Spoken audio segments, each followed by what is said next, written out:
Doctor Mizanur Rahman Azhari ভাই বাংলাদেশের রত্ন। উনি বিভাগীয় প্রোগ্রামগুলো করতেছেন, এরপরে হয়তোবা জেলা ভিত্তিক মাহফিলও করতে পারে। হাই রে ভাই, মানুষ আর মানুষ, মানুষ আর মানুষ, এইটা দেখে নাস্তিকদের জ্বলে। ওরা মনে করতেছে হুজুরদের মাহফিলি এত লোক, কখন যে কি হয় ভয় পায়, ওরা ভয় পায়। গতকালকে ডক্টর মিজানুর রহমান আজহারী ভাই যশোরের বুকে নতুন এক ইতিহাস সৃষ্টি করেছেন। কথা বলেন ঠিক কিনা? 25 থেকে 30 লক্ষ মানুষ তার মাহফিলে গেছেন। কথা বলেন ঠিক কিনা? এইটা দেখে অনেকে কি জ্বালা পোড়া হয়, অনেকে সহ্য করে না। মনে রাখবেন বাজান, এই সম্মান আল্লাহ তাআলা দিয়েছেন কোরআনের কারণে। আল্লামা সাইদি হুজুর আমরা হারিয়ে ফেলেছি। সাইদি হুজুরকে আর কোনোদিন পাওয়া যাবে না, কিন্তু আমরা সাইদি আল্লামা সাইদি হুজুরের উত্তরসূরি হিসাবে ডক্টর মিজানুর রহমান আজহারী ভাইকে পেয়েছি। এই ডক্টর মিজানুর রহমান আজহারী ভাই হলো মুসলিম উম্মার সম্পদ। আল্লাহু আকবার বলেন। তার মাহফিলে লক্ষ লক্ষ মানুষ কোরআন শুনতে যায়, সোশ্যাল মিডিয়া জুড়ে তার বন্দনা। গতকালকে যশোরের মাটিতে মিজানুর রহমান আজহারীর প্রোগ্রামে জনসমুদ্রে পরিণত হয়েছিল। আল্লাহু আকবার বলেন। একজন বক্তার কথা শোনার জন্য, একজন আলেমের কণ্ঠে কোরআনের তাফসীর শোনার জন্য এত মানুষ যশোরের মানুষ কোনোদিন দেখিনি। আল্লাহু আকবার বলেন। আর একটু জোরে বলেন আল্লাহু আকবার। এই আকর্ষণ আল্লাহর কোরআনের কথা বলেন ঠিক কি না? এই জন্য ভাইয়েরা আমার, যারা কোরআনের কথা শুনতে আসে সবাই হলো মৌমাছি, কোরআন থেকে মধু আহরণ করার জন্য আসে। কথা বলেন ঠিক কি না? কোরআন হলো মধু, এখান থেকে আমরা মধু নিতে আসি, মধু আহরণ করতে আসি। আপনারা কোরআনের শ্রোতা মুসলমান ভাই যারা, তারা হলো মৌমাছি। কথা বলে ঠিক কিনা? এই জন্য আমরা বলবো খবরদার, এই মৌমাছির চাকে যেন কেউ আঘাত করো না, তাহলে এমন অবস্থা হবে পালার জন্য গর্ত খুঁজে পাইবা না। কথা বলে ডেকেরা। এই জন্য আলেমদেরকে বাঁকা চোখে দেখার দিন শেষ। কথা বলেন না কেন?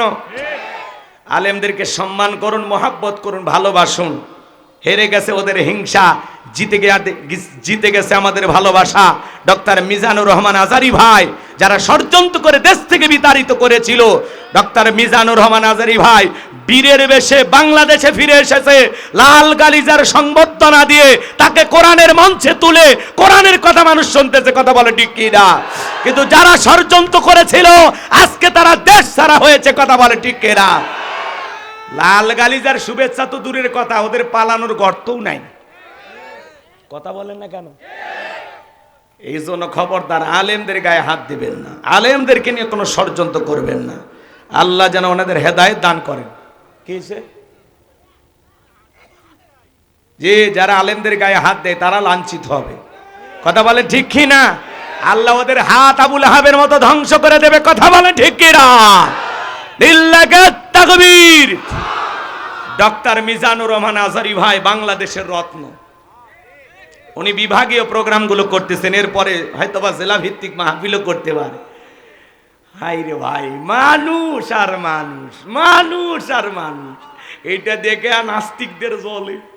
ওরা মনে করতেছে হুজুরদের মাহফিলি এত লোক, কখন যে কি হয় ভয় পায়, ওরা ভয় পায়। ইল্লাল্লাহ জোরে লা ইলাহা, জোরে লা ইলাহা।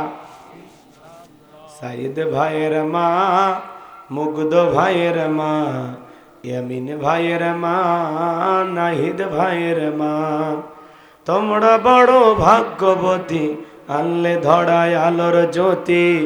সালাম তোমায় জানায় ফেরেশতা মা, সালাম তোমায় জানায় ফেরেশতা।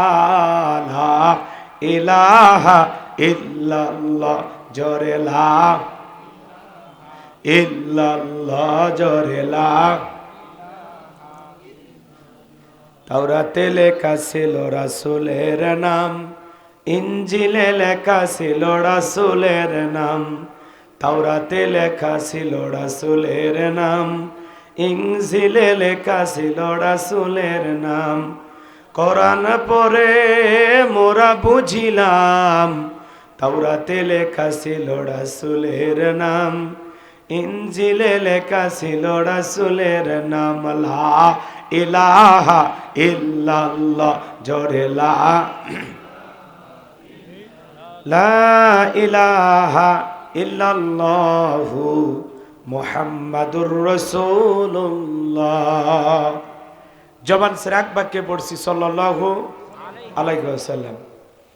বাংলাদেশের ঐতিহ্যবাহী বগুড়া জেলার কাহালু থানার অন্তর্গত পাঁচগ্রাম উচ্চ বিদ্যালয় ময়দানে এলাকাবাসী কর্তৃক আয়োজিত আজকের এই বিরাট তাফসীরুল কোরআন মাহফিলের সম্মানিত সুযোগ্য অনারেবল প্রেসিডেন্ট হাফেজ মাওলানা মোহাম্মদ আব্দুল ওহাব সাহেব, আল্লাহ পাক তার গোলামকে হায়াতে তৈয়বা সেহতে কুল্লিয়া দান করুন, সকলে বলুন আমিন। সহ সভাপতি জনাব আলহাজ মোহাম্মদ আফজাল হোসেন, আল্লাহ পাক তার গোলামকে হায়াতে তৈয়বা সেহতে কুল্লিয়া দান করুন, সকলে বলুন আমিন। প্রধান অতিথি বিশিষ্ট রাজনীতিবিদ জননেতা জনাব আলহাজ মোহাম্মদ মোশাররফ হোসেন, আল্লাহ পাক তার গোলামকে হায়াতে তৈয়বা সেহতে কুল্লিয়া দান করুন, সকলে বলুন আমিন। বরণ্য অতিথি বিশিষ্ট রাজনীতিবিদ, আপনাদের প্রিয় মানুষ, প্রিয় নেতা, জননেতা জনাব আলহাজ অধ্যক্ষ মাওলানা তায়েব আলী, আল্লাহ পাক তার গোলামকে হায়াতে তৈয়বা সেহতে কুল্লিয়া দান করুন, সকলে বলুন আমিন। ওনারা কি এসেছিলেন? আসতেছে। আজকের প্রোগ্রামের বিশেষ অতিথিবৃন্দ জনাব মোহাম্মদ জোবাইদুল ইসলাম সবুজ, জনাব মোহাম্মদ শহীদুল ইসলাম, আল্লাহ পাক তার গোলামদের হায়াতে তৈয়বা সেহতে কুল্লিয়া দান করুন, সকলে বলুন আমিন। আলোচনা রেখে ধন্য করেছেন জনাব মাওলানা মোহাম্মদ ইব্রাহিম আলী আকন্দ, আল্লাহ পাক তার গোলামের কণ্ঠ দিনের জন্য, ইসলামের জন্য, কোরআনের খেদমতের জন্য কবুল করুন, সকলে বলুন আমিন। আজকের প্রোগ্রামের সার্বিক সহযোগিতায় গ্রামবাসী ও প্রবাসী জনাব মোহাম্মদ এনামুল হক রানা, আল্লাহ পাক তার গোলামকে হায়াতে তৈয়বা সেহতে কুল্লিয়া দান করুন, সকলে বলুন আমিন। মঞ্চ উপস্থিত সম্মানিত ওলামায়ে কেরাম, সামনে বসা পিতৃ সমতুল্য মুরব্বী বাবাজিরা, কলিজার টুকরা প্রাণপ্রিয় যুবক ভাইয়েরা, ছোট্ট ছোট সোনামানিকেরা, পর্দার আড়ালের সম্মানিত অবলা সরলা আবেদা সালেহা মা ও বোনেরা, প্রশাসনের সম্মানিত পুলিশের ভাইয়েরা, ডিবির ভাইয়েরা, জাতির বিবেক প্রিয় সাংবাদিক বন্ধুগণ, বিভিন্ন রাজনৈতিক দলের সম্মানিত নেতা কর্মী ভাইয়েরা, সবাইকে নিয়ে আরেকটিবার সালাম দিচ্ছি। আশা করছি সকলেই সালামের জবাব জোরে সুরে দেবেন। আসসালামু আলাইকুম ওয়া রাহমাতুল্লাহি ওয়া বারাকাতুহু।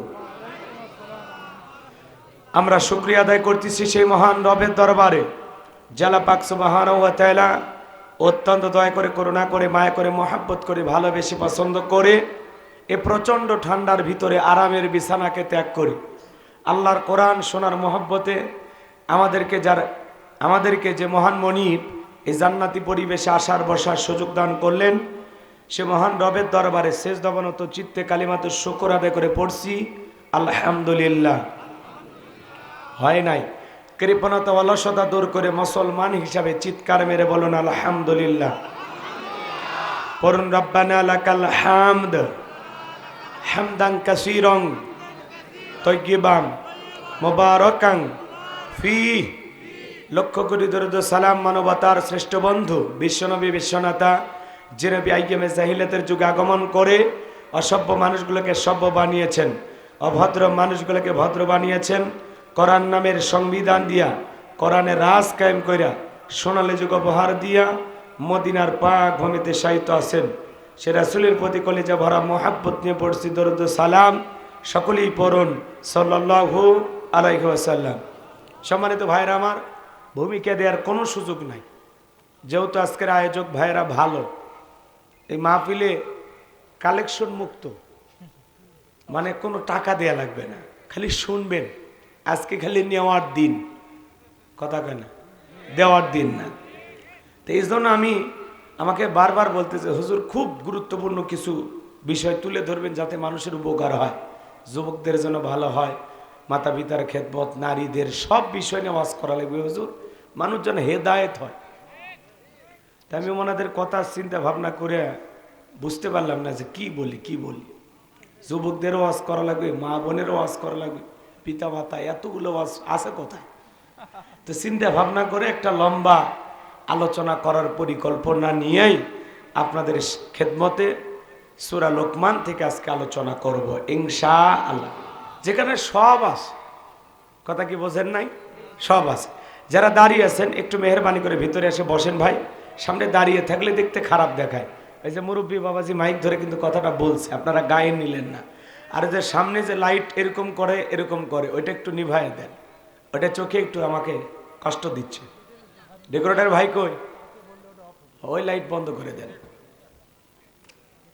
জি, এটা পিছনে হলে সাইডে হলে তা হইতো, একটু সামনে তো বারবার তাকাবো, কষ্ট হবে আবার। তো আমি আজকে ভূমিকা ছাড়া আল্লাহর কোরআন থেকে আলোচনা করব। আপনাদের কাছে আমি 12টা পর্যন্ত সময় চাই, দিতে রাজি আছেন তো? ইনশাল্লাহ। কথা বলেন। আচ্ছা, আপাতত আমরা এই যেটা বলতেছি এতে রাজি হন, তারপরে দেখা যাবেন ইনশাল্লাহ। আপনি যত জেলায় যাবেন, যদি বলা হয় বগুড়া, কি কয় হুজুর, সেই চালাকো এলাকার মানুষ, কেন বলে আমি জানি না, আপনারাই ভালো জানেন। তবে আমার মনে হয় উত্তরবঙ্গের সাজানো গোছানো একটি জেলা, তার নাম বগুড়া। কথা কি বুঝতে পারতেছেন? এই জন্য আমি আপনাদের প্রশংসা করলাম, আপনারা খুশি হয়েছেন না? আলহামদুলিল্লাহ। আপনারা আরো চালাক হন, আরো জ্ঞানী হন, আল্লাহ যেন কবুল করেন, জোরে বলুন আমিন। এখন আজকের আলোচনা একটু চালাকিরি। প্রশ্ন করব আপনাদেরকে, বলেন তো আপনারা কি আদর্শ বাবা হতে চান? একটু জোরে বলেন। 1-2 জন আওয়াজ দেবেন, হবে না কিন্তু। ওয়াজ শুনতে হলে সবাই মিলে একটু সহযোগিতা করবেন। আমি করব ওয়াজ, আপনারা দেবেন আওয়াজ, জবাব দিবেন ঠিক ঠিক, আলোচনা হবে কমপ্লিট। শ্রোতাদের স্পিরিটে বাড়ি, বক্তার হিট, আলোচনা হবে জায়গা মতো ফিট। আগে বলতাম কিছু আজ প্যান্ডেলে, কিছু আজ অ্যাঙ্গেলে, এখন আর অ্যাঙ্গেলে না, যা বলবো সব ডাইরেক্ট। অ্যাঙ্গেলে বলার দিন শেষ, ডাইরেক্ট বলার বাংলাদেশ। কথা বলে ঠিক কিনা? যারা জুলুম করেছিল আজকে তারা নাই, আজকে তারা পরাজিত, ওদেরই থাকার জায়গা নেই। কথা বলে ঠিক কিনা? আর ওরা নাকি আমাদেরকে থাকতে দিয়েছে, এজন্য ওরা আমাদেরকে ভাড়াটিয়া মনে করে আজকে ওরা বাড়ি ঘর ফেলে সব পালিয়ে গেছে। আমলা কামলা, এমপি মন্ত্রী, নেতা খেতা যা ছিল সব শেষ, কেউ নাই। আল্লাহ শোনেন, ভালো মানুষেরা কিন্তু পালায় না। পালায় কারা? খনি যারা, দুর্নীতিবাজ যারা। কথা বলে ঠিক কিনা?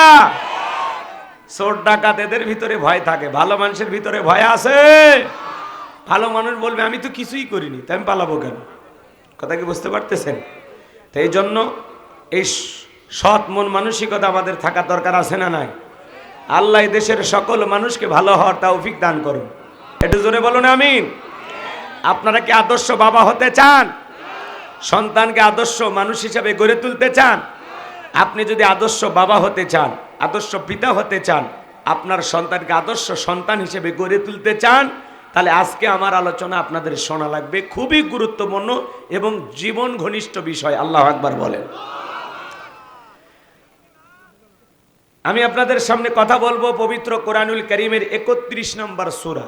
সূরাটির নাম হলো লোকমান। জোরে বলেন কি নাম? লোকমান। মোট আয়াত আছে 34টি, রুকু আছে 4টি। বিশ্বনবীর মক্কার জিন্দেগিতে এই সূরাটি নাজিল হয়েছে। আজকে আমি এই সূরা লোকমান থেকে আপনাদের সামনে আলোচনা করব। লোকমান একজন মানুষের নাম। লোকমানে হাকিম কোনো নবী ছিলেন না, রসুল ছিলেন না, ছিলেন একজন জ্ঞানী ব্যক্তি। এই লোকমানে হাকিম তার সন্তানদেরকে একত্রিত করে কিছু কথা বলতেছিলেন। এই কথাগুলো আল্লাহ তাআলার কাছে এত পছন্দ হলো, এত ভালো লাগলো, আল্লাহ পাক সেই লোকমানে হাকিমের সন্তানকে দেয়া উপদেশগুলো আল্লাহ পাক কোট করে কোরআনুল কারীমের ভিতরে তার নামে একটি সূরা নাজিল করলো। বলুন আল্লাহু আকবার। আমার ভাইয়েরা, এই লোকমানে হাকিম চেহারা ছিল কালো, অন্তর ছিল ভালো, জবানের কথাগুলো আল্লাহ তাআলার কাছে এতটাই পছন্দ হলো, এই জন্য আল্লাহ তাআলা লোকমানে হাকিমের কথাগুলোকে পছন্দ করলো, তার কথাগুলোকে কোট করলেন কোরআনুল কারীমের ভিতরে তার নামে একটি সূরা নাজিল করলেন। বলুন আল্লাহু আকবার। খুব বেশি লম্বা ছিলেন না, খাটো মানুষ ছিলেন, ঠোঁটগুলো ছিল মোটা। মানুষের বাড়িতে ছাগল চরানোর কাজ করতেন একজন রাখাল। সে রাখালের কথা আল্লাহ তাআলা কোরআনুল কারীমের ভিতরে দিয়েছে। না ছিলেন কোন নবী, না ছিলেন কোন রাসূল, জমিনের সাধারণ একজন বান্দা। কিন্তু এই বান্দাটা সাধারণ না, এই বান্দাটা অসাধারণ। বান্দার কথাগুলো কম দামি না, অনেক বেশি দামি। জমিনের একজন বান্দার কথা আরশের মালিক আল্লাহর পছন্দ হয়। অবশ্যই আল্লাহর কথা যেগুলো পছন্দ হয়েছে এই কথাগুলো অনেক দামি কথা। কথা বলেন ঠিক কিনা? আমি আজকে আপনাদের সামনে তাহলে সূরা লোকমান থেকে আলোচনা করব। জোরে বলেন কোন সূরা? মনে থাকবে? মনে রাখবেন?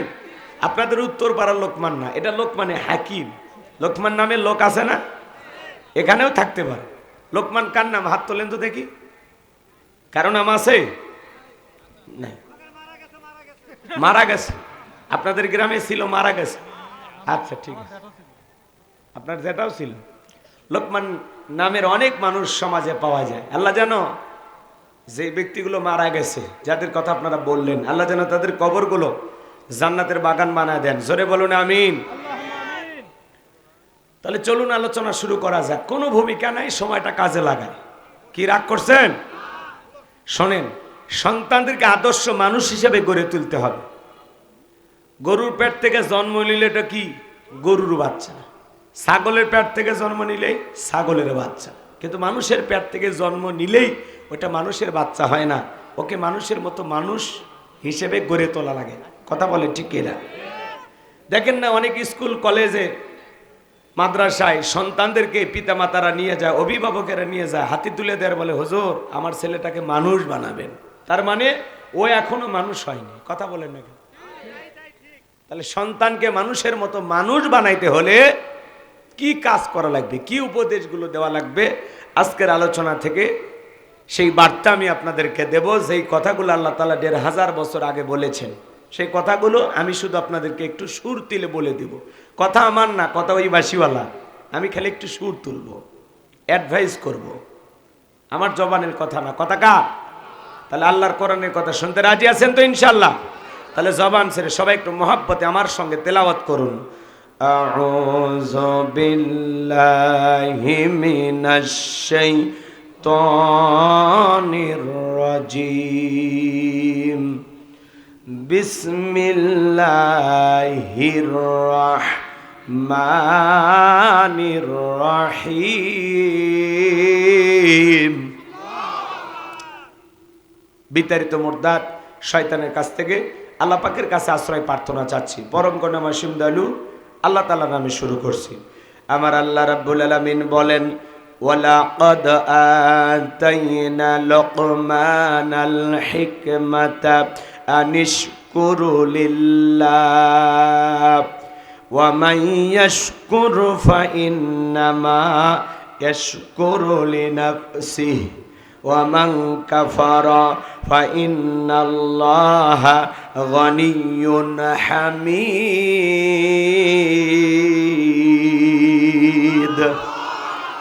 আমার আল্লাহ রাব্বুল আলামিন বলেন, আমি লোকমানে হাকিমকে হিকমত দিয়েছিলাম, জ্ঞান দিয়েছিলাম এবং বলেছিলাম লোকমান তুমি আমার শুকরিয়া আদায় করো।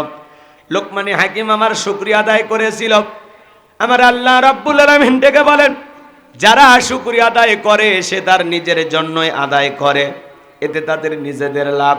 আর যারা শুকরিয়া আদায় করে না তাদের জেনে রাখা উচিত আমি আল্লাহ অমুক অপেক্ষী, আমি আল্লাহ নিজেই প্রশংসিত। বলুন সুবহানাল্লাহ। প্রশংসা আদায় করলে বান্দার লাভ, আমার আল্লাহর কোনো লাভ নাই। প্রশংসা আদায় না করলে আমাদের লস, আমাদের আল্লাহর কোনো লস নাই। আল্লাহ তাআলা বলতেছেন, আল্লাহু গনিয়্যুন হামিদ, আমি আল্লাহ নিজেই প্রশংসিত। বান্দা প্রশংসা করলেও আমি আল্লাহ আল্লাহ, প্রশংসা না আদায় করলেও আমি আল্লাহ আল্লাহ। আল্লাহু আকবার বলেন। মনোযোগ দিয়ে কথাগুলো শুনবেন। আয়াতের শুরুতে আল্লাহ তাআলা কি বলেন? ওয়ালাকাদ আতাইনা লুকমানাল হিকমাতা আনিশকুরু লিল্লাহ। আল্লাহু আকবার। আমি লোকমানে হাকিমকে হিকমত দিয়েছিলাম, জ্ঞান দিয়েছিলাম। বলেন তো এলেম আর জ্ঞান দেওয়ার মালিক কে? আমি যে কথা বলবো আমার কোনো জ্ঞান আছে? জ্ঞান দেওয়ার মালিক কে? ক্বালু সুবহানাকা লা ইলমা লানা ইল্লা মা আল্লামতানা ইন্নাকা আনতাল আলিমুল হাকিম। বলুন সুবহানাল্লাহ। জ্ঞান দেওয়ার মালিক কে? আল্লাহ রাব্বুল আলামিন বলেন ওয়ালাকাদ আতাইনা দাউদা সুলাইমানা ওয়ালাকাদ আতাইনা দাউদা সুলাইমানা ইলমা। আল্লাহ তাআলা বলেন ওয়ালাকাদ আতাইনা দাউদা সুলাইমানা ইলমা। আমি নবী দাউদ এবং সুলাইমানকে এলেম দিয়েছিলাম, জ্ঞান দিয়েছিলাম। তাহলে এলেম আর জ্ঞান দেওয়ার মালিক কে? নবী রাসূলদেরকেও এলেম আর জ্ঞান দিয়েছেন কে? আল্লাহ। নবী দাউদ আলাইহিস সালাম জীবনের শেষ প্রান্তে গিয়ে আল্লাহ তাআলাকে বলতেছেন, আল্লাহ আমি তো যাব, আমার ইন্তিকালের পরে এই ফিলিস্তিনি বিশাল বাদশাহী আপনি কাকে দান করবেন? আমার পরবর্তীতে এই ফিলিস্তিনির জমিনে বাদশাহী কে করবে আমার জানতে বড় ইচ্ছা হয়। আল্লাহ তাআলা ডেকে বলে, পয়গম্বর দাউদ তোমার পরবর্তীতে আমি আল্লাহ তাআলা তাকেই ফিলিস্তিনির বাদশাহী দান করব।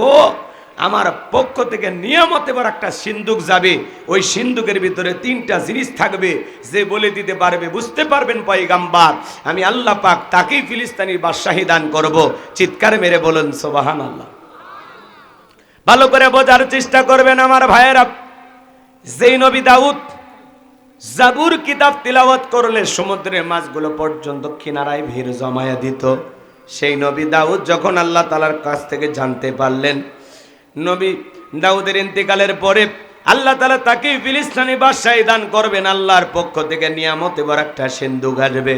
ওই সিন্দুকের ভিতরে 3টা জিনিস থাকবে। কোনটার নাম কি, কোনটা দিয়ে কি কাজ হয়, যে বলে দিতে পারবে আল্লাহ রব্বুল আলামিন ডেকে বলেন, পয়গম্বর তাকে আমি আল্লাহ তাআলা ফিলিস্তিনের বাদশাহী দান করব। বলুন সুবহানাল্লাহ।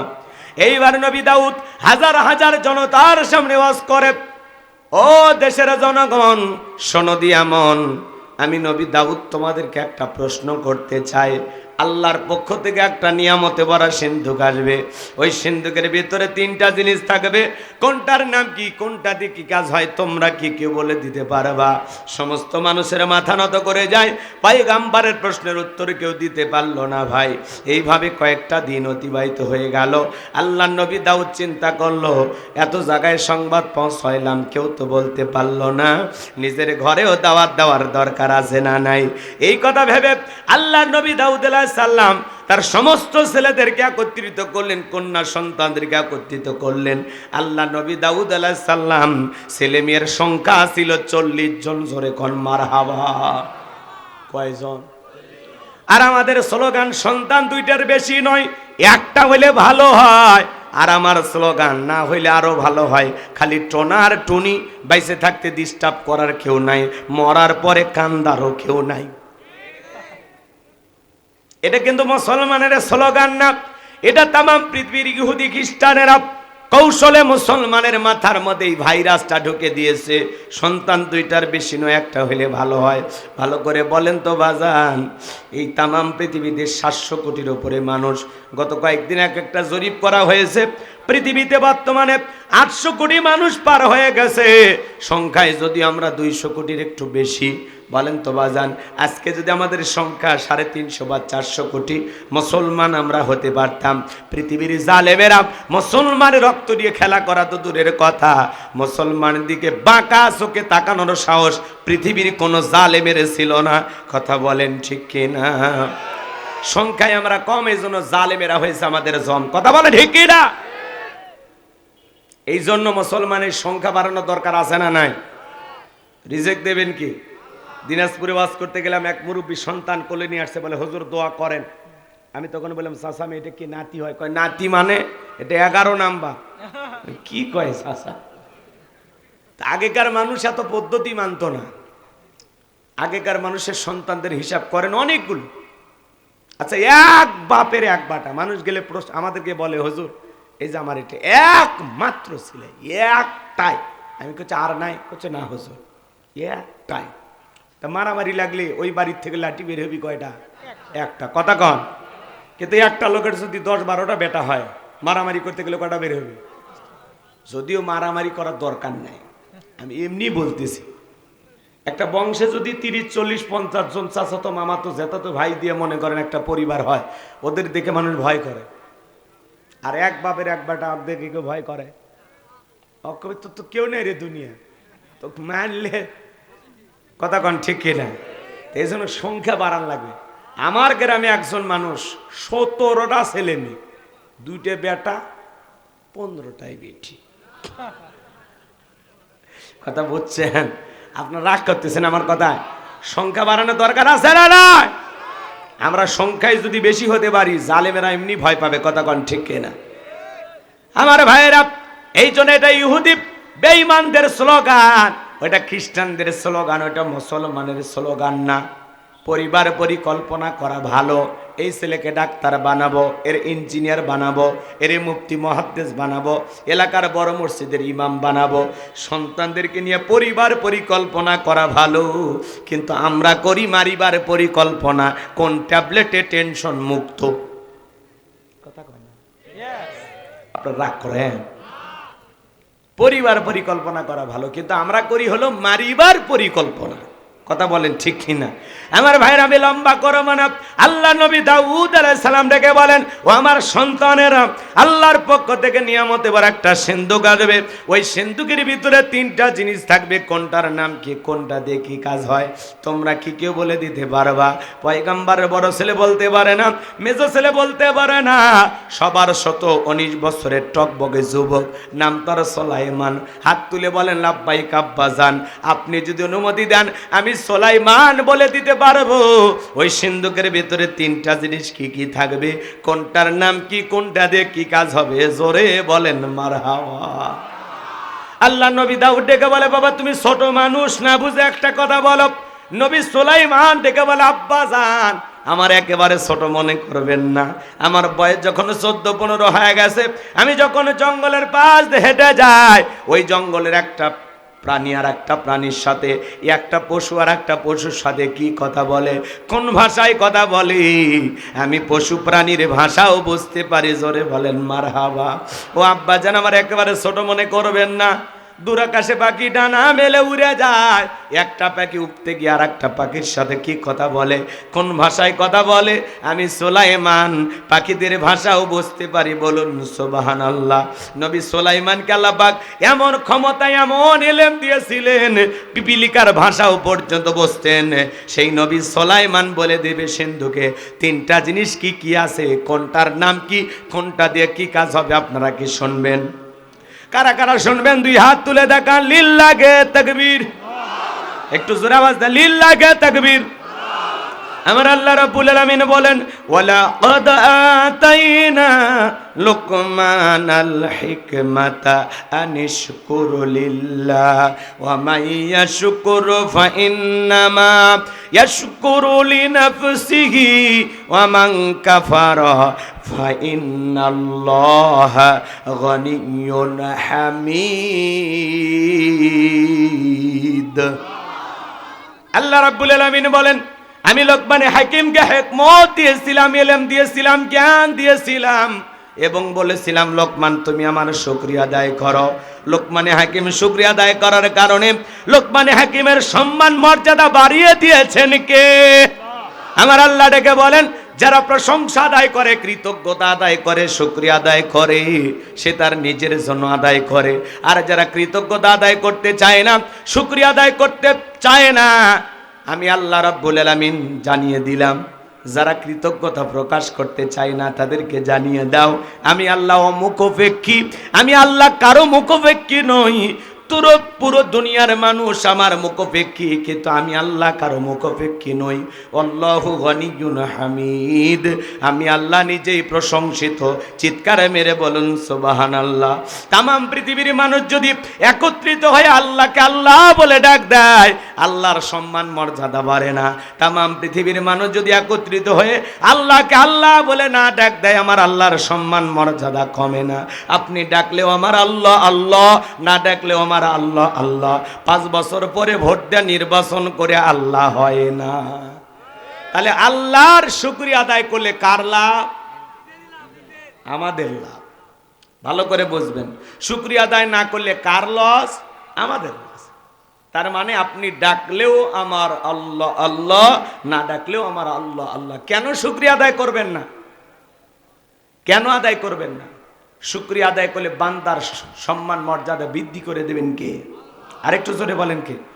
আল্লাহ রাব্বুল আলামিন বলেন, লা ইন শাকারতুম লা আযীদান্নাকুম ওয়া লা ইন কাফারতুম ইন্না আযাবি লাশাদীদ।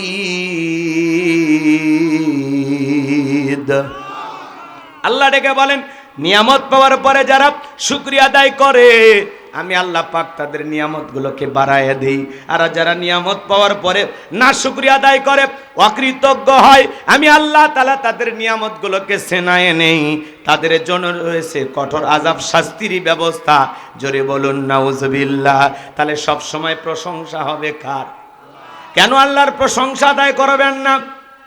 হো বগুড়ার মুসলমান ভাইয়ারা, আপনি আমি যখন মায়ের পেট থেকে দুনিয়ার জমিনে আসছিলাম, বলেন তো বাজান, জায়গা জমির দলিল নিয়ে বের হয়েছিলেন, টাকার বান্ডিল নিয়ে বের হয়েছিলেন, একেবারে উলঙ্গ, শরীরে কোনো পোশাকটা পর্যন্ত, আমার বলতে পোশাক পর্যন্ত ছিল না। এই যে এত সুন্দর জামা পোশাক কে দিয়েছে? এই যে কয়েক লাখ টাকার মালিক আপনি, কে দিয়েছে? জোরে বলেন ভাই, জোরে। ভয় পাচ্ছেন নাকি টাকা আমি নিয়ে যাব? ভয় পান কেন? আজকে আপনি কয়েক বিঘা জমির মালিক, কে দিয়েছে? কে? তাহলে প্রশংসা হবে কার? পারস্যের কবি শেখ সাদী রহমতুল্লাহ আলাই, পায়ের মধ্যে এক জোড়া জুতা নাই, স্যান্ডেল নাই, মনটা বড় খারাপ, ডেকে বলেন, আল্লাহ আমি এত বড় কবি আর আমার পায়ে এক জোড়া জুতা নাই। পথ চলতে চলতে তাকায় দেখে আল্লাহর একজন বান্দা এমন ভাবে জমিনে বইসা আছে যার দুটা পা নাই। শেখ সাদী রহমতুল্লাহ আলাই সিজদায় লুটিয়ে পড়লেন, আর ডেকে বলেন, আল্লাহ আমার পায়ে জুতা না, আমি মন খারাপ করেছি। এই জমিনে তোমার এমনও বান্দা আছে যার দুটা পা নাই। কেন আল্লাহর শুকরিয়া আদায় করবেন না? কেন আদায় করবেন না বাজান? কত মানুষ রেল স্টেশনে শুয়ে ঘুমাইতেছে, কত মানুষ এই মুহূর্তে হাসপাতালের বেডে শুয়ে কাতরাইতেছে, এই মুহূর্তে কত মানুষ দুনিয়ার থেকে বিদায় হয়ে চলে গেল। এলাকায় এমনও মানুষ আছে জীবিত আছে কিন্তু বাড়িতে শুয়ে কাতরাইতেছে, মাহফিল পর্যন্ত আসার কোনো ক্ষমতা নাই। এরকম মানুষ সমাজে আছে না? না। কেন আল্লাহর শুকরিয়া আদায় করবেন না? রেল স্টেশনে যে মানুষটা শুয়ে আছে, ওর মাথার তলে দেওয়ার মতো বালুস নাই, ইট দিয়ে ঘুমাইতেছে। আর আপনার সুন্দর একটা ঘর আছে, কি সুন্দর খাট আছে, মাথার তলে দেওয়ার বালিশ আছে, কি আরামে ঘুমাইতেছে। জীবন নিয়ে যদি কোনো অভিযোগ থাকে হাসপাতালে যাবেন, জীবন নিয়ে কোনো যদি অভিযোগ থাকে কবরস্থানে যাবেন, জীবন নিয়ে যদি কোনো অভিযোগ থাকে মাঝরাতে রেল স্টেশনে যা দেখবেন। কথা বলেন কেন? জীবন নিয়ে কোনো অভিযোগ থাকলে আশেপাশে বিকলাঙ্গ, প্রতিবন্ধী, সে সমস্ত মানুষদের দিকে তাকান, আপনার জীবনের অভিযোগ চলে যাবে। কথা বলেন ঠিক কিনা? আমি একবারে কুড়িগ্রাম জেলা ওয়াজ করতে গেছিলাম বাজান, আমার সঙ্গে অন্ধ হাফেজ সাহেব দ্বিতীয় বক্তা ছিল। আমাদের খাবারের সময় হঠাৎ করে বিদ্যুৎটা চলে গেল। আমি ডেকে বললাম, ভাই তাড়াতাড়ি আলোর ব্যবস্থা করেন, প্লেটে অনেক খাবার আছে দেখা যাচ্ছে না। অন্ধ হাফেজ সাহেব আমার হাতটা ধরে ডেকে বলে, হুজুর 52 বছর বয়স আমার হয়ে গেছে, ও হুজুর আমার যে মা জন্ম দিয়েছে মাটা দেখতে কেমন আমি জানি না, যারা আমি বাবা বলে ডাক দেই বাবাটা দেখতে কেমন আমি জানি না, আমার মা বাবা মারে বিয়ে করাইছে বউটা দেখতে কেমন আমি জানি না, ফর্সা না কালো আমি জানি না। ও হুজুর আল্লাহ তাআলা অনেকগুলো সন্তান দিয়েছে, ছেলেগুলোর চেহারা কেমন আমি জানি না, মেয়েগুলোর চেহারা কেমন আমি জানি না, আল্লাহর আসমানটা দেখতে কেমন আমি জানি না, জমিনটা দেখতে কেমন আমি জানি না। হুজুর এই দুনিয়ার জমিনে আল্লাহ চোখের আলো দেয় না, আমি মন খারাপ করি নাই। কিয়ামতের ময়দানে যেদিন আল্লাহ তাআলা আমার চোখের আলো ফেরাইয়া দেবে, ওই দিন যেন সর্বপ্রথম চোখের আলো পেয়ে আমি আমার মালিককে দু চোখ ভরে দেখতে পাই। চিৎকার মেরে বলুন সুবহানাল্লাহ। কত অন্ধ, কত প্রতিবন্ধী, চেহারা সব ভালো, কথা বলতে পারে না, বোবা, দেখতে সব ভালো, দুইটা কানও আছে, শুনতে পারে না। কথা বলেন না কেন আপনারা? আল্লাহ চাইলে পারতো না এরকম করতে? হিজড়া, তৃতীয় লিঙ্গের মানুষ ঘরে, আল্লাহ চাইলে আপনাকে আমাকে হিজড়া বানাইতে পারতো না? হ্যাঁ, কত মানুষ রাস্তাঘাটে পড়ে আছে, শুয়ে আছে, ওই জায়গায় আল্লাহ আপনাকে আমাকে রাখতে পারে কিনা? সে ক্ষমতা আল্লাহর আছে না নাই? তার চাইতে ভালো রাখে নাই, তাহলে কেন আল্লাহর শুকরিয়া আদায় করবেন না? লাকাদ খলাকনাল ইনসানা ফি আহসানি তাকওয়িম, বান্দা বড় সুন্দর কইরা, সুন্দর গঠন দিয়া আমি আল্লাহ তাআলা নিজ কুদরতের হাত দিয়ে তোদেরকে সৃষ্টি করেছি। চিৎকার মেরে বলুন সুবহানাল্লাহ। এত সুন্দর করে নিপুণ ভাবে কে সৃষ্টি করেছেন? কে?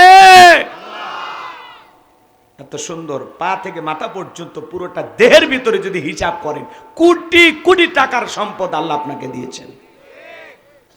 বান্দা সবচাইতে আল্লাহ তাআলার পক্ষ থেকে যেই নিয়ামতটা সবচাইতে দামি নিয়ামত, সেটার নাম হলো সুস্থতা।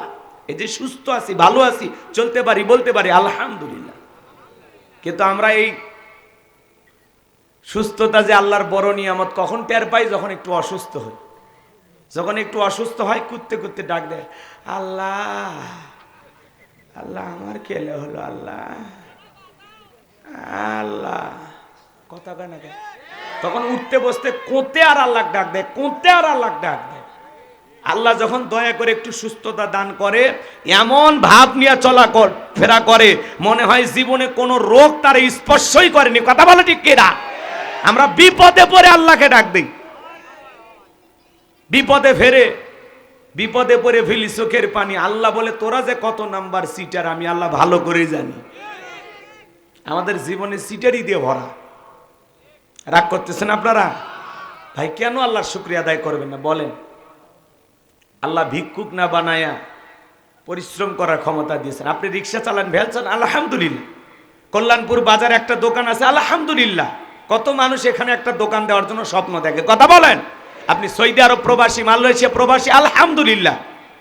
এই বিদেশে যাওয়ার জন্য কত মানুষ দিন রাত স্বপ্ন দেখে। কথা বলে ঠিক কিনা? এই জন্য নিজেদের অবস্থানে থেকে শুকরিয়া আদায় করবো।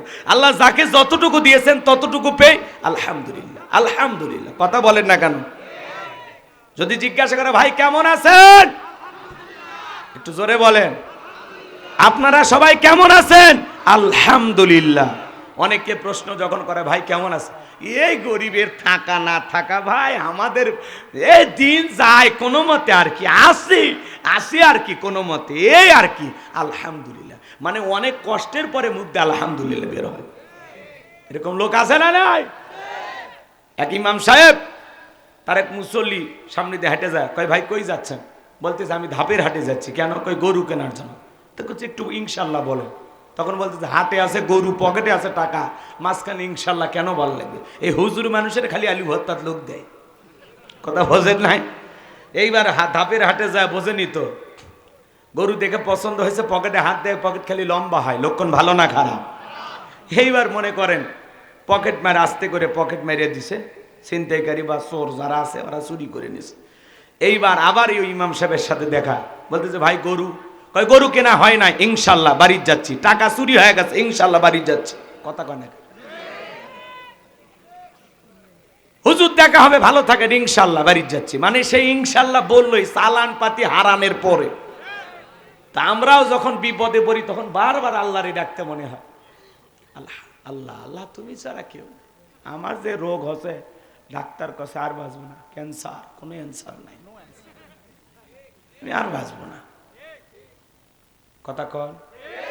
একটা অসুস্থ রুগীর সামনে যাবেন, অনেক ফল ফুট সামনে, কি বলে, ভাই দোয়া করেন, ভাই দোয়া করেন। তখন বলছে ভাই দোয়া পরে, এই যে ওষুধ খান, এই যে ফল ফুট খান, সুস্থ হবে। কয় না ভাই দোয়া দোয়া। কথা কন? তো আমরা বিপদে যখন পড়ি, মুসিবতে যখন পড়ি, রোগ শোকে যখন ভুগি, তখন আল্লাহর কথা খুব মনে হয় আল্লাহর চাইতে বড় প্রেমিক আমাদের আর কেউ নেই। কিন্তু যখন আল্লাহ একটু দয়া করে বান্দাকে সুস্থতা দান করে, আমরা আল্লাহকেই ভুলে যাই। কথা বলে ঠিক কিনা? তাহলে বলেন আজ থেকে প্রশংসা হবে কার? সুখে থাকি আর দুঃখে থাকি, খেয়ে থাকি আর না খেয়ে থাকি, যতটুকু আল্লাহ জীবনে দিয়েছেন ততটুকু পেয়ে আলহামদুলিল্লাহ। নিজের অবস্থানে থেকে শুকরিয়া আদায় করবেন, আফসোস করবেন না, হতাশা করবেন না। আল্লাহ আপনাকে সুস্থ রেখেছেন, ভালো রেখেছেন, বলা যায় না আসবে, একদিন আপনারও আসবে সুদিন। কথা বলেন ঠিক কি না? আল্লাহ যেন আমাদের বোঝার তৌফিক দান করেন, জোরে বলুন আমিন। তাহলে আপনারা সবাই কেমন আছেন? আলহামদুলিল্লাহ। আগামীকালকে কল্যাণপুরে দেখা হতে পারে, তাহলে বলবেন ইনশাআল্লাহ। কি বলবেন? হ্যাঁ, কোন দোয়া কোন জায়গায় পড়লে আমাদের ব্রেক কাজ করে না। এক মুরব্বি চাচা পেশাব করতেছে আর দোয়া পড়তেছে, বিসমিল্লাহি ওয়ালা বারাকাতিল্লাহ। আমি তখন বললাম, চাচা এ তো খানা খাওয়ার দোয়া। কয় বাবা কোন দোয়া যে কোন জায়গায় পড়লে আমার মাথা কাজ করে না। এরকম আছে না নাই আমার ভাইয়েরা? এই জন্য সবসময় প্রশংসা আদায় করবো কার? চিৎকার মেরে বলুন আলহামদুলিল্লাহ।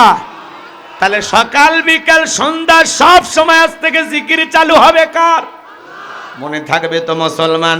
এরপরে আল্লাহ রাব্বুল আলামিন বলেন, ওয়া ইয ক্বালা লুকমানু লিবনিহি ওয়া হুয়া ইয়াইযুহু ইয়া বুনাইয়া লা তুশরিক বিল্লাহ ইন্নাশ শিরকা লাযুলমুন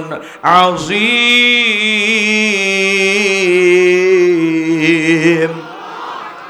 আল্লাহ রাব্বুল আলামিন ডেকে বলেন, স্মরণ করো লোকমানে হাকিমের কথা। যখন লোকমানে হাকিম তার কলিজার টুকরা সন্তানদেরকে একত্রিত করে সুন্দর করে উপদেশ দিয়ে বলতেছেন, ইয়া বুনাইয়া লা তুশরিক বিল্লাহ, হে আমার বৎস, আল্লাহর সাথে কখনো কাউকে শরীক করবা না। ইন্নাশ শিরকা লাযুলমুন আযীম, শিরিক হলো সবচাইতে বড় জুলুম, সবচাইতে বড় অপরাধ। একটা ছেলে ডেকে বলে, আব্বা আমারে দিয়ে ব্যবসা বাণিজ্য হবে না, আমারে টাকা দেন, আমি বিজনেস করব, ব্যবসা বাণিজ্য করব। লোকমানে হাকিম ডেকে বলে, ছেলে তোমারে দেওয়ার মতো টাকা পয়সা আমার কাছে নাই। বলে না আব্বা, দেওয়াই লাগবে, আমারে দিয়ে ইমামতি হবে না, ওয়াজ নসিহত হবে না, আপনার অন্য অন্য ছেলেরা ইমামতি করতে পারে। বলেন তো বাজান, আলেমের বেটা সবাইকে আলেম হয়, ডাক্তারের বেটা সবাইকে ডাক্তার হয়, আলেমের বেটাও জালেম হয়, ডাক্তারের বেটাও ডাকাত হয়। কথা বলেন না কেন? হাজির বেটাও পাজি হয়, আবার পাজির বেটাও হাজি হয়, জালেমের বেটাও আলেম হয়, ডাকাতের বেটাও ডাক্তার হয়। কথা বলেন ঠিক কিনা? লোকমানে হাকিম ডেকে বলে, ছেলে আমি আমার এক বন্ধুর কাছে টাকা পাই, সেই বন্ধুর কাছে গেলে আজ পর্যন্ত যত মানুষ পাঠাইছি কেউ তো ফেরত আসে নাই। এই বিশাল ভয়ঙ্কর রাস্তা পাড়ি দিতে গিয়ে তোমার জীবন যাইতে পারে। আমি বাবা হয়ে ছেলেকে এত বড় বিপদে ফেলতে পারবো না। ছেলে বড় নাসর বান্দা, ডেকে বলে, আব্বা অত শত বুঝি না, আপনি আমারে শুধু ঠিকানাটা দিয়ে দেন। ছেলে যখন বারবার যাইতে চায়, লোকমানে হাকিম ডেকে বলে, ছেলে শোনো, বাড়ি থেকে যখন বের হয়ে যাইবা 2 রাকাত সলাতুল হাজতের নামাজ আদায় করবা। মনে রাখবা বিপদের আগে আর পরে 2 রাকাত করে সলাতুল হাজতের নামাজ আদায় করবা। আর পুরো সফরের ঘটনাটা কিছু অংশ লোকমানে হাকিম তার সন্তানকে বলে দিলেন। বাবা বাড়ি থেকে বের হওয়ার পরে বিশাল মরুভূমি রাস্তা পাড়ি দেওয়ার পরে তাকায় দেখবা একটা জঙ্গল দেখা যায়। সেই জঙ্গলে দেখবা ঝরনার পানি পড়তেছে, সেখান থেকে তুমি পানি পান করবা, প্রয়োজন মোতাবেক পানি নেবা। পথ চলতে চলতে পিছন দিকে তাকায় দেখবা জঙ্গলটা আর দেখা যায় না। ভয় পাওয়ার কোনো কারণ নাই, সামনের দিকে যাইবা। বিশাল মরুভূমি রাস্তা পাড়ি দিকে দেখবা বিশাল একটা বড় বৃক্ষ, খবরদার ওই গাছের ছায়াশ্রয় নিবা না, নিলে তোমার বিপদ হবে। এইবার লোকমানে হাকিমের সন্তান তাকায় দেখে গাছের গোড়া একটা মুরব্বী বৈশা আছে। ডেকে বলে, বাবা এইদিকে আসো। বলে, না বাবা বলেছে আশ্রয় নিলে বিপদ হবে। বলে, তোমার বাবা কি বলে নাই চলতি পথে মুরব্বীর সাথে যদি দেখা হয়? বলে, হ্যাঁ বলেছে। তাহলে ভয় পাওয়ার কোনো কারণ নাই, তুমি আমার কাছে আসো। লোকমানে হাকিমের সন্তান বড় বৃক্ষের ছায়ার নিচে আশ্রয় নিলেন। ক্লান্ত শরীর মুহূর্তের মধ্যে ঘুম চলে আসছে। আমার ভাইয়েরা, গাছের গোড়ায় গর্তের মুখ থেকে একটা বিষাক্ত সাপ বের হয়ে লোকমানে হাকিমের সন্তানটাকে সবল মারলেন। মুরব্বী তাকায়া দেখে সত্যি ছেলেটার বড় বিপদ হয়ে গেছে। এইবার সাপটাকে ধরলেন, ধারণ অস্ত্র দিয়ে 2টা টুকরো করলেন, পিছনের অংশ ফেলায়া দিলেন আর মাথার অংশটা লোকমানে হাকিমের সন্তানের ব্যাগের ভিতরে রাইখা দিলেন। ছেলে যখন ঘুম থেকে জাগ্রত হয়েছে ডেকে বলে, বাবা সত্যি তোমার বিপদ হয়েছিল, একটা বিষাক্ত সাপ তোমাকে সবল মেরেছিল, আমি তোমাকে বিষমুক্ত করেছি। এইবার লোকমানে হাকিমের সন্তান 2 রাকাত সালাতুল হাজতের নামাজ আদায় করলেন, আল্লাহ তাআলার শুকরিয়া আদায় করলেন, কৃতজ্ঞতা প্রকাশ করলেন। আমার ভাইয়েরা, আমি যে কথা বলতে চাচ্ছিলাম হৃদয়ের কান পেতে কথাগুলো শুনে যান। এইবার লোকমান হাকিমের সন্তান ডেকে বলে, মুরব্বী, ও এলাকায় গিয়ে আমার বাবার পরিচয় দিলে ওই জনবসতি এলাকার মানুষ আমাকে রাস্তার পথটা দেখিয়ে দিবে, লোকেশনটা বলে দিবে, কিভাবে ওই দ্বীপে যেতে হবে। এইবার মুরব্বী ডেকে বলে, বাবা, আমি তোমার সঙ্গে যদি যাই তোমার কি কোনো আপত্তি আছে? বলে না। এইবার মুরব্বীকে সঙ্গে নিয়ে ওই জনবসতি এলাকায় যখন চলে গেলেন, যখনই বলেছেন আমি লোকমান হাকিমের সন্তান, সবাই আদর করতে লাগলেন, ভালোবাসা দেখাইতে লাগলেন। বলেন তো বাজান, বাংলাদেশের সবচাইতে বড় বক্তা কোরআনের দায়ী আল্লামা সাঈদী হুজুরের সন্তান যদি আপনাদের কাহালুতে এসে বলে আমি আল্লামা সাঈদী হুজুরের ছেলে, আপনারা কি একটু ভালোবাসা দেবেন না? জোরে বলেন, দেবেন না? আল্লামা মামুনুল হক তার সন্তান যদি আপনাদের এলাকায় বসে বাবার পরিচয় দেয়, তাকে কে একটু ভালোবাসা দেবেন না? অবশ্যই দেবেন। ডক্টর মিজানুর রহমান আজারি ভাই তার ছেলে যদি আপনাদের এলাকায় আসে, তাকে কি একটু ভালোবাসা দেবেন না? গতকালকে ডক্টর মিজানুর রহমান আজারি ভাই যশোরের বুকে নতুন এক ইতিহাস সৃষ্টি করেছেন। কথা বলেন ঠিক কিনা? 25 থেকে 30 লক্ষ মানুষ তার মাহফিলে গেছেন। কথা বলেন ঠিক কিনা? এইটা দেখে অনেরই কি জ্বালা পড়া হয়, অনেকে সহ্য করে না। মনে রাখবেন বাজান, এই সম্মান আল্লাহ তাআলা দিয়েছেন কোরআনের কারণে। আল্লামা সাঈদী হুজুর আমরা হারিয়ে ফেলেছি। সাঈদী হুজুরকে আর কোনোদিন পাওয়া যাবে না, কিন্তু আমরা আল্লামা সাঈদী হুজুরের উত্তরসূরি হিসাবে ডক্টর মিজানুর রহমান আজারি ভাইকে পেয়েছি। এই ডক্টর মিজানুর রহমান আজারি ভাই হলো মুসলিম উম্মার সম্পদ। আল্লাহু আকবার বলেন। তার মাহফিলে লক্ষ লক্ষ মানুষ কোরআন শুনতে যায়, সোশ্যাল মিডিয়া জুড়ে তার বন্দনা। গতকালকে যশোরের মাটিতে মিজানুর রহমান আজহারির প্রোগ্রামে জনসমুদ্রে পরিণত হয়েছিল। আল্লাহু আকবার বলেন। একজন বক্তার কথা শোনার জন্য, একজন আলেমের কণ্ঠে কোরআনের তাফসীর শোনার জন্য এত মানুষ যশোরের মানুষ কোনোদিন দেখিনি। আল্লাহু আকবার বলেন। আর একটু জোরে বলেন আল্লাহু আকবার। এই আকর্ষণ আল্লাহর কোরআনের কথা বলেন ঠিক কি না? এই জন্য ভাইয়েরা আমার, যারা কোরআনের কথা শুনতে আসে সবাই হলো মৌমাছি, কোরআন থেকে মধু আহরণ করার জন্য আসে। কথা বলেন ঠিক কি না? কোরআন হলো মধু, এখান থেকে আমরা মধু নিতে আসি, মধু আহরণ করতে আসি। আপনারা কোরআনের শ্রোতা মুসলমান ভাই যারা, তারা হলো মৌমাছি। কথা বলেন ঠিক কি না?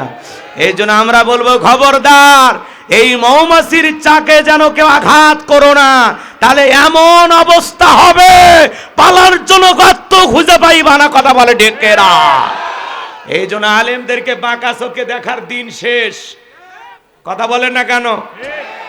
আলেমদেরকে সম্মান করুন, মহাব্বত করুন, ভালোবাসুন।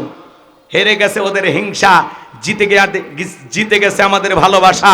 ডক্টর মিজানুর রহমান আজারি ভাই যারা ষড়যন্ত্র করে দেশ থেকে বিতাড়িত করেছিল, ডক্টর মিজানুর রহমান আজারি ভাই বীরের বেশে বাংলাদেশে ফিরে এসেছে, লাল গালিজার সংবর্ধনা দিয়ে তাকে কোরআনের মঞ্চে তুলে কোরআনের কথা মানুষ শুনতেছে। কথা বলে ঠিক কি না? কিন্তু যারা ষড়যন্ত্র করেছিল আজকে তারা দেশ ছাড়া হয়েছে। কথা বলে ঠিক কি না? লাল গালিজার শুভেচ্ছা তো দূরের কথা, ওদের পালানোর গর্তও নাই। কথা বলেন না কেন? এই জন্য খবরদার, আলেমদের গায়ে হাত দিবেন না, আলেমদেরকে নিয়ে কোনো ষড়যন্ত্র করবেন না। আল্লাহ যেন ওনাদের হেদায়েত দান করেন। কি হয়েছে? যে যারা আলেমদের গায়ে হাত দেয় তারা লাঞ্ছিত হবে। কথা বলে ঠিক কি না? আল্লাহ ওদের হাত আবুল আহাবের মতো ধ্বংস করে দেবে। কথা বলে ঠিক কি না? লিল্লাহি তাকবীর। ডক্টর মিজানুর রহমান আজারি ভাই বাংলাদেশের রত্ন। উনি বিভাগীয় প্রোগ্রামগুলো করতেছেন, এরপরে হয়তোবা জেলা ভিত্তিক মাহফিলও করতে পারে। হাই রে ভাই, মানুষ আর মানুষ, মানুষ আর মানুষ। এইটা দেখে নাস্তিকদের জ্বলে। ওরা মনে করতেছে হুজুরদের মাহফিলি এত লোক, কখন যে কি হয়। ভয় পায় ওরা, ভয় পায়। কথা কয়, ওরা তো বিরিয়ানি দিয়া, বাস দিয়া, গাড়ি দিয়া, টাকা বিকাশে দিয়া এত লোক পায় না। কথা কয়। আর আলেমদের কথা শোনার জন্য যে গণজোয়ার সৃষ্টি হয়েছে, নিজের টাকা খরচ কইরা, খাইয়া না খাইয়া পইরা আছে। কেউ কয় হুজুর আমি 2 দিন ধরে, কেউ কয় 3 দিন ধরে। আহা, এই ভালোবাসা কোরআনের জন্য। কথা বলেন ঠিক কি না? লিল্লাহি তাকবীর। শুধু আলেমদেরকে ভালোবাসলে হবে না, আলেমেরা যা বলবে সেটা মানাও লাগবে। কথা কয় না কেন? আমাদের স্বপ্ন একটি, বাংলাদেশে কোরআনের পার্লামেন্ট আমরা কায়েম করব। কথা বলেন ঠিক কিনা? এই জমিনকে কোরআন আর ইসলামের জন্য আল্লাহ যেন কবুল করেন, জোরে বলুন আমিন। আল্লাহর জমিনে আল্লাহর দ্বীন প্রতিষ্ঠিত হোক। কারা কারা চান দুই হাত তুলে দেখান। লিল্লাহে তাকবীর, লিল্লাহে তাকবীর। আল্লাহ কবুল করুন, জোরে বলুন আমিন। আমার ভাইয়েরা, এইবার মুরব্বীর সঙ্গে নিয়ে যখন ওই জনবসতি এলাকায় পরিচয় দিলেন, সবাই লোকমানে হাকিমের কারণে মহাব্বত ভালোবাসা দেখাইতে লাগলেন। শুধু তাই নয় বাজান, এইবার সবাই এলাকা একটা ভয়ঙ্কর সুন্দরী মহিলা ছিল। সবাই বলে বাবা বিয়ে করো, আর না করো একবার চেহারাটা দেখো। সবাই যখন অনুরোধ করলো, লোকমানে হাকিমের সন্তান মেয়েটাকে দেখার জন্য চলে গেল। মেয়েটা এতটাই সুন্দরী ছিল বাজান, সেই সময়ের বিশ্ব সুন্দরী বললেও ভুল হবে না। লোকমানে হাকিমের ছেলে দেখার পরে চিন্তা করে, বিয়ে যদি করা লাগে এমন মেয়েকে করা লাগবে, দেখতে এতটাই সুন্দরী ছিল। জোরে বলেন মারহাবা। এবার সবাই বলতেছে বাবা বিয়ে করার আগে এই মেয়ের একটা গোপন সমস্যা আছে। বোঝেন নাই? এলাকায় যখন আপনারা পাত্রী দেখতে যান, আশেপাশে খোঁজ খবর নিলে মেয়ের গোপন কোনো সমস্যা থাকলে বলে দেয়। কার মেয়ে? কয় অমুকের মেয়ে। কয় মেয়ে তো কয়েকদিন আগে 7 দিন কক্সবাজার থেকে আসলো একটা ছেলের হাত ধরে। কথা কন না, মানে গোপন তত্ত্ব ফাঁস হয়ে যায়। কথা কন ঠিক কি না? এইবার দিকে বলতেছে বাবা যেহেতু তুমি লোকমানে হাকিমের ছেলে মেয়েটাকে পছন্দ করেছো, বিয়ে করতে চাও, তাহলে শুনে নাও, জেনে নাও, এই মেয়েটার 1 নয় 2 নয় আরো 10 বার বিয়ে হয়েছিল। 10টা ছেলে বাসর ঘরে মারা গেছে, একটা ছেলেও জীবিত বের হয় নাই। তোমার সিরিয়াল 11 নাম্বার। এখন রাজি থাকলে তুমি বলো বিবাহের আয়োজন করব। লোকমানে হাকিমের সন্তান বলে জীবনে যা হয় হোক, এই মেয়েটাকেই আমি বিবাহ করব। জোরে বলেন মারহাবা। লোকমানে হাকিমের ছেলে বিয়ে করতে যায়, আর এই মেয়েটার স্বামীগুলো কেন মারা যায় আপনারা কি শুনবেন ভাই? কারা কারা একটু হাত তুলে দেখান। লিল্লাহে তাকবীর। আরেকটু জোরে বলেন লিল্লাহে তাকবীর, লিল্লাহে তাকবীর। আজকের প্রোগ্রামের বরেণ্য অতিথি জনাব আলহাজ অধ্যক্ষ মৌলানা তাইব আলী, আপনাদের প্রিয় মানুষ, প্রিয় নেতা, সাবেক চেয়ারম্যান, উনি আমাদের মাঝে উপস্থিত। লিল্লাহে তাকবীর। আল্লাহ তার গোলামকে সুস্থতার সহিত দিয়ে খায়াত দান করুন, সারাটা জীবন আপনাদের খেদমত করা তৌফিক দান করুন। চিল্লায় বলুন আমিন।